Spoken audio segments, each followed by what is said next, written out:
Hello, and welcome to another episode of Incremental Doom. Tonight, a classic story about the irony of having one's wishes fulfilled, when the power that delivers them has its own view of the conditions and the cost.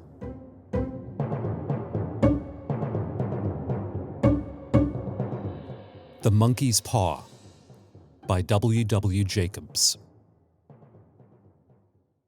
Part 1. Outside, the night was cold and wet, but in the small living room, the curtains were closed and the fire burned brightly. Father and son were playing chess. The father, whose ideas about the game involved some very unusual moves, put his king into such sharp and unnecessary danger that it even brought comment from the white-haired old lady knitting quietly by the fire. "Listen to the wind," said Mr. White, who, having seen a mistake that could cost him the game after it was too late, was trying to stop his son from seeing it. "I'm listening," said the son, seriously studying the board as he stretched out his hand. "Check." "I should hardly think that he'll come tonight," said his father, with his hand held in the air over the board. "Mate," replied the son. "That's the worst of living so far out," cried Mr. White, with sudden and unexpected violence. "Of all the awful, out-of-the-way places to live in, this is the worst. Can't walk on the footpath without getting stuck in the mud, and the road's a river. I don't know what the people are thinking about. I suppose they think it doesn't matter because only 2 houses in the road have people in them." "Never mind, dear," said his wife calmly. "Perhaps you'll win the next one." Mr. White looked up sharply, just in time to see a knowing look between mother and son. The words died away on his lips, and he hid a guilty smile in his thin gray beard. "There he is," said Herbert White, as the gate banged shut loudly and heavy footsteps came toward the door. The old man rose quickly, and, opening the door, was heard telling the new arrival how sorry he was for his recent loss. The new arrival talked about his sadness, so that Mrs. White said, "Tut, tut," and coughed gently as her husband entered the room, followed by a tall, heavy-built, strong-looking man, whose skin had the healthy reddish color associated with outdoor life, and whose eyes showed that he could be a dangerous enemy. "Sergeant Major Morris," he said, introducing him to his wife and his son, Herbert. The sergeant major shook hands and, taking the offered seat by the fire, watched with satisfaction as Mr. White got out whiskey and glasses. After the 3rd glass, his eyes got brighter and he began to talk. The little family circle listened with growing interest to this visitor from distant parts, as he squared his broad shoulders in the chair and spoke of wild scenes and brave acts, of wars and strange peoples. 21 years of it," said Mr. White, looking at his wife and son. "When he went away, he was a thin young man. Now look at him." "He doesn't look to have taken much harm," said Mrs. White, politely. "I'd like to go to India myself," said the old man. "Just to look around a bit, you know." "Better where you are," said the sergeant major, shaking his head. He put down the empty glass and, sighing softly, shook it again. "I should like to see those old temples and fakirs and the street entertainers," said the old man. "What was that you started telling me the other day? About a monkey's paw or something, Morris?" "Nothing. At least, nothing worth hearing." "Monkey's paw?" said Mrs. White, curiously. "Well, it's just a bit of what you might call magic, perhaps," said the sergeant major, without first stopping to think. His 3 listeners leaned forward excitedly. Deep in thought, the visitor put his empty glass to his lips and then set it down again. Mr. White filled it for him again. "To look at it," said the sergeant major, feeling about in his pocket. "It's just an ordinary little paw, dried to a mummy." He took something out of his pocket and held it out for them. Mrs. White drew back with a look of disgust, but her son, taking it, examined it curiously. "And what is there special about it?" asked Mr. White as he took it from his son, and having examined it, placed it upon the table. "It had a spell put on it by an old fakir, a very holy man. He wanted to show that fate ruled people's lives, and that those who tried to change it would be sorry." He put a spell on it, so that 3 different men could each have 3 wishes from it. The way that he told this story showed that he truly believed it, and his listeners became aware that their light laughter was out of place and had hurt him a little. "Well, why don't you have 3, sir?" said Herbert, cleverly. The soldier looked at him the way that the middle-aged usually look at disrespectful youth. "I have," he said quietly, and his face whitened. And did you really have the 3 wishes granted? asked Mrs. White. "I did," said the sergeant major, and his glass tapped against his strong teeth. And has anyone else wished? "The first man had his 3 wishes, yes. I don't know what the first 2 were, but the third was for death. That's how I got the paw." His voice was so serious that the group fell quiet. "If you've had your 3 wishes, it's no good to you now then, Morris," said the old man at last. "What do you keep it for?" The soldier shook his head.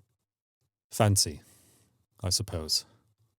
I did have some idea of selling it, but I don't think I will. It has caused me enough trouble already. Besides, people won't buy. They think it's just a story, some of them. And those who do think anything of it want to try it first and pay me afterward." "If you could have another 3 wishes," said the old man, watching him carefully, "would you have them?" I don't know. He took the paw, and holding it between his front finger and thumb, suddenly threw it upon the fire. Mr. White, with a slight cry, quickly bent down and took it off. "Better let it burn," said the soldier sadly, but in a way that let them know he believed it to be true. "If you don't want it, Morris," said the other, "give it to me." "I won't," said his friend with stubborn determination. "I threw it on the fire. If you keep it, don't hold me responsible for what happens. Throw it on the fire like a sensible man." The other shook his head and examined his possession closely. "How do you do it?" "Hold it up in your right hand and state your wish out loud so that you can be heard. But I warn you of what might happen." Sounds like the Arabian Nights, said Mrs. White as she rose and began to set the dinner. Don't you think you might wish for 4 pairs of hands for me? Her husband drew the talisman from his pocket, and all 3 laughed loudly as the sergeant major, with a look of alarm on his face, caught him by the arm. "If you must wish, wish for something sensible." Mr. White dropped it back in his pocket and, placing chairs, motioned his friend to the table. In the business of dinner, the talisman was partly forgotten, and afterward the 3 sat fascinated as they listened to more of the soldier's adventures in India. "If the tale about the monkey's paw is not more truthful than those he has been telling us," said Herbert, as the door closed behind their guest, just in time to catch the last train, "we shan't make much out of it."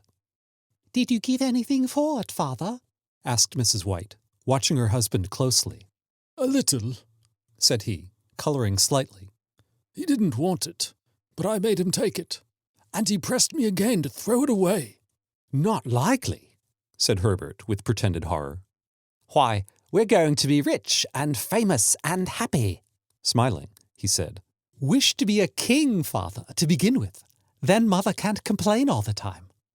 He ran quickly around the table, chased by the laughing Mrs. White armed with a piece of cloth.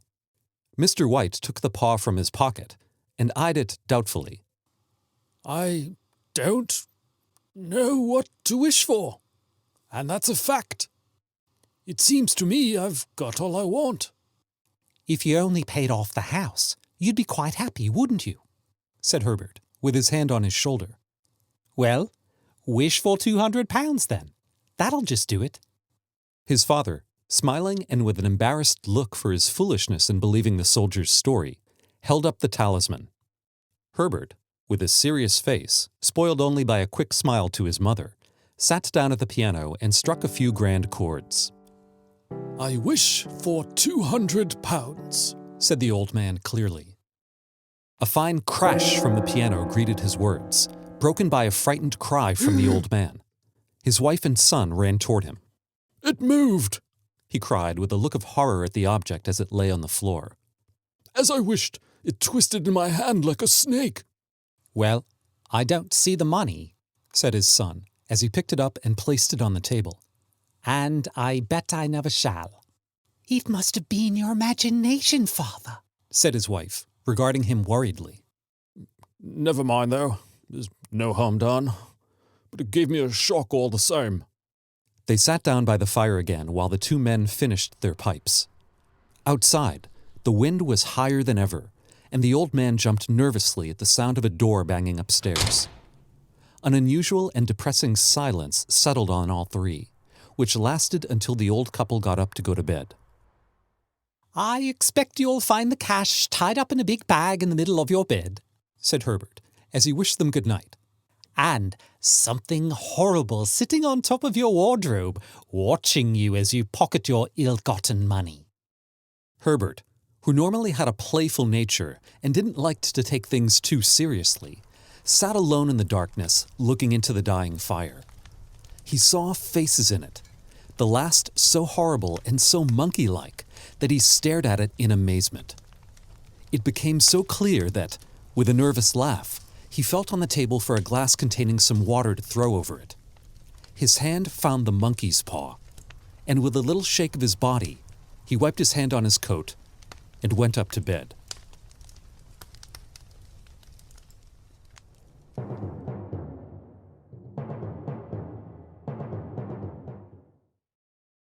Part 2. In the brightness of the wintry sun next morning as it streamed over the breakfast table, he laughed at his fears. The room felt as it always had, and there was an air of health and happiness which was not there the previous night.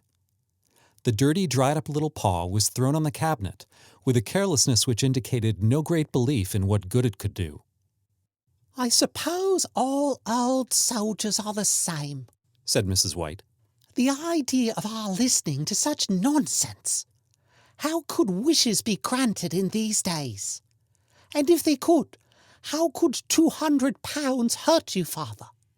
Might drop on his head from the sky, said Herbert. Morris said the things happen so naturally, said the father, that you might, if you so wished, not see the relationship. Well, don't break it to the money before I come back, said Herbert, as he rose from the table to go to work. I'm afraid it'll turn you into a mean, greedy old man, and we shall have to tell everyone that we don't know you. His mother laughed, and following him to the door, watched him go down the road. Returning to the breakfast table, she felt very happy, at the expense of her husband's readiness to believe such stories. All of which did not prevent her from hurrying to the door at the postman's knock, nor when she found that the post brought only a bill, talking about how sergeant majors can develop bad drinking habits after they leave the army.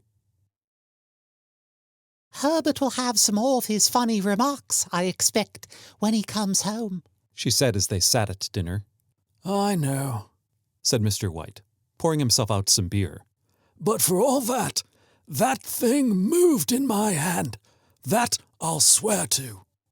You thought it did, said the old lady, trying to calm him. I say it did. There was no thought about it. I had just... What's the matter? His wife made no reply. She was watching the mysterious movements of a man outside who, looking in an undecided fashion at the house, appeared to be trying to make up his mind to enter. In mental connection with the £200, she noticed that the stranger was well-dressed and wore a silk hat of shiny newness. 3 times he stopped briefly at the gate and then walked on again. The 4th time he stood with his hand upon it and then with sudden firmness of mind pushed it open and walked up the path. Mrs. White at the same time placed her hands behind her, hurriedly untied the strings of her apron, and put it under the cushion of her chair. She brought the stranger, who seemed a little uncomfortable, into the room. He looked at her in a way that said there was something about his purpose that he wanted to keep secret, and seemed to be thinking of something else as the old lady said she was sorry for the appearance of the room and her husband's coat, which she usually wore in the garden. She then waited as patiently as her sex would permit for him to state his business, but he was at first strangely silent.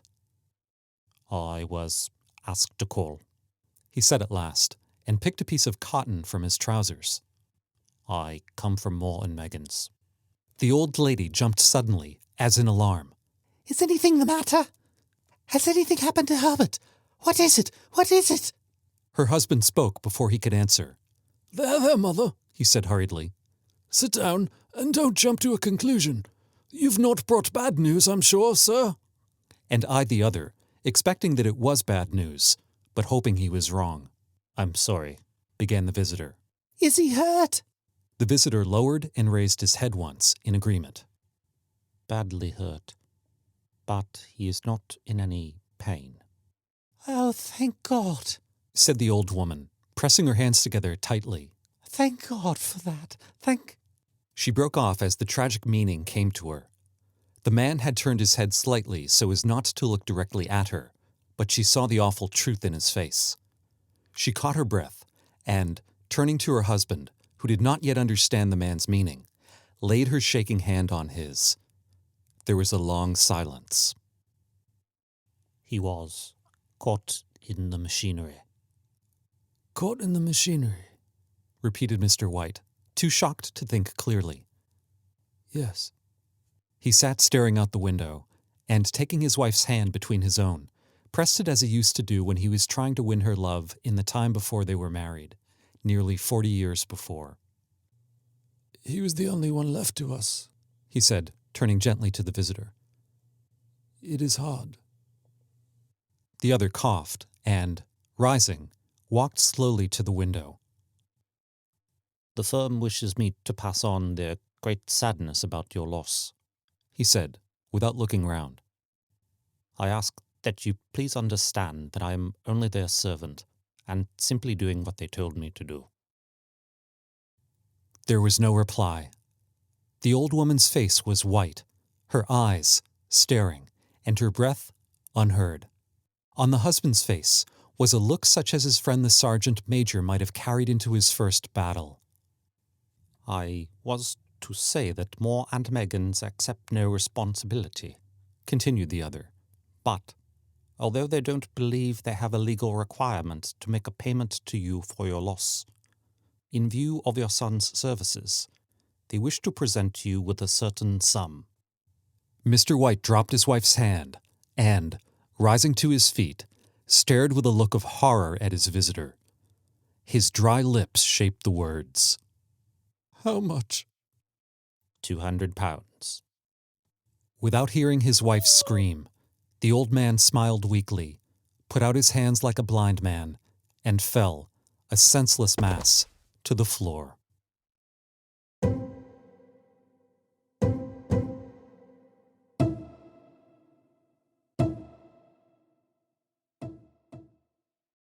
Part 3. In the huge new cemetery, some 2 miles away, the old people buried their dead, and came back to the house which was now full of shadows and silence. It was all over so quickly that at first they could hardly realize it, and remained in a state of wanting for something else to happen, something else which was to lighten this load, too heavy for old hearts to bear. But the days passed, and they realized that they had to accept the situation, the hopeless acceptance of the old. Sometimes they hardly said a word to each other, for now they had nothing to talk about, and their days were long to tiredness. It was about a week after that the old man, waking suddenly in the night, stretched out his hand and found himself alone. The room was in darkness, and he could hear the sound of his wife crying quietly at the window. He raised himself in bed and listened. Come back, He said tenderly. You will be cold. It is colder for my son, Said the old woman, who began crying again. The sounds of crying died away on his ears. The bed was warm, and his eyes heavy with sleep. He slept lightly at first, and then was fully asleep, until a sudden wild cry from his wife woke him with a start. The paw! The monkey's paw! He started up in alarm. Where? Where is it? What's the matter? She almost fell as she came hurried across the room toward him. I want it.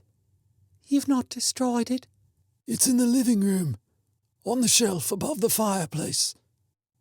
Why? She cried and laughed together, and, bending over, kissed his cheek. I only just thought of it. Why didn't I think of it before? Why didn't you think of it? Think of what? The other 2 wishes. We've only had one. Was that not enough? No, we'll have one more. Go down and get it quickly, and wish our boy alive again. The man sat up in bed and threw the blankets from his shaking legs. Good God, you are mad! He cried, struck with horror. Get it. Get it quickly and wish. Oh, my boy, my boy.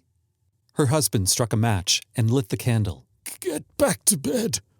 You don't know what you're saying. We had the first wish granted. Why not the second? Coincidence. Go get it and wish, cried his wife, shaking with excitement. The old man turned and looked at her, and his voice shook. He has been dead 10 days. And besides, I would not tell you this before, but I could only recognize him by his clothing. If he was too terrible for you to see then, how now? Bring him back, cried the old woman, and pulled him towards the door. Do you think I fear the child I have nursed? He went down in the darkness and felt his way to the living room, and then to the fireplace. The talisman was in its place on the shelf, and then a horrible fear came over him, that the unspoken wish might bring the broken body of his son before him before he could escape from the room. He caught his breath as he found that he had lost direction of the door. His forehead cold with sweat, he felt his way round the table and along the walls until he found himself at the bottom of the stairs with the evil thing in his hand. Even his wife's face seemed changed as he entered the room. It was white and expectant, and, to his fears, seemed to have an unnatural look upon it. He was afraid of her. Wish! It is foolish and wicked. Wish! He raised his hand. I wish my son alive again. The talisman fell to the floor, and he looked at it fearfully. Then he sank into a chair, and the old woman, with burning eyes, walked to the window and opened the curtains. He sat until he could no longer bear the cold, looking up from time to time at the figure of his wife staring through the window. The candle, which had almost burned to the bottom, was throwing moving shadows around the room. When the candle finally went out, the old man, with an unspeakable sense of relief at the failure of the talisman, went slowly back to his bed, and a minute afterward, the old woman came silently and lay without movement beside him. Neither spoke, but lay silently listening to the ticking of the clock. They heard nothing else other than the normal night sounds. The darkness was depressing, and after lying for some time building up his courage, the husband took the box of matches and, lighting one, went downstairs for another candle. At the foot of the stairs, the match went out, and he stopped to light another. And at the same moment, a knock sounded on the front door. It was so quiet that it could only be heard downstairs, as if the one knocking wanted to keep their coming a secret. The matches fell from his hand. He stood motionless, not even breathing, until the knock was repeated. Then he turned and ran quickly back to his room and closed the door behind him. A third knock sounded through the house. What's that? Cried the old woman, sitting up quickly. A rat. A rat. It passed me on the stairs. His wife sat up in bed, listening. A loud knock echoed through the house. It's Herbert! It's Herbert! She ran to the door, but her husband was there before her, and catching her by the arm, held her tightly. What are you going to do? It's my boy! It's Herbert! She cried, struggling automatically. I forgot it was 2 miles away. What are you holding me for? Let go! I must open the door! For God's sake, don't let it in. You're afraid of your own son. Let me go. I'm coming, Herbert. I'm coming. There was another knock, and another. The old woman, with a sudden pull, broke free and ran from the room. Her husband followed to the top of the stairs and called after her as she hurried down. He heard the chain pulled back and the bottom lock open. Then the old woman's voice, desperate and breathing heavily. The top lock! Come down! I can't reach it! But her husband was on his hands and knees, feeling around wildly on the floor in search of the paw. If only he could find it before the thing outside got in. The knocks came very quickly now, echoing through the house, and he heard the noise of his wife moving a chair and putting it down against the door. He heard the movement of the lock as she began to open it, and at the same moment he found the monkey's paw and frantically breathed his third and last wish. Although the echoes of it were still in the house. He heard the chair pulled back, and the door opened. A cold wind blew up the staircase, and a long, loud cry of disappointment and pain from his wife gave him the courage to run down to her side and then to the gate. The street light opposite shone on a quiet and deserted road.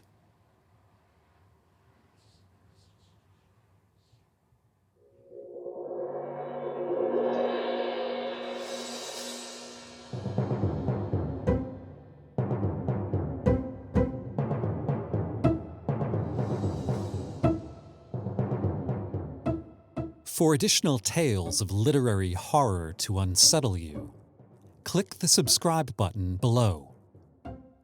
Incremental Doom. Exponential Entertainment. I'm Edgar.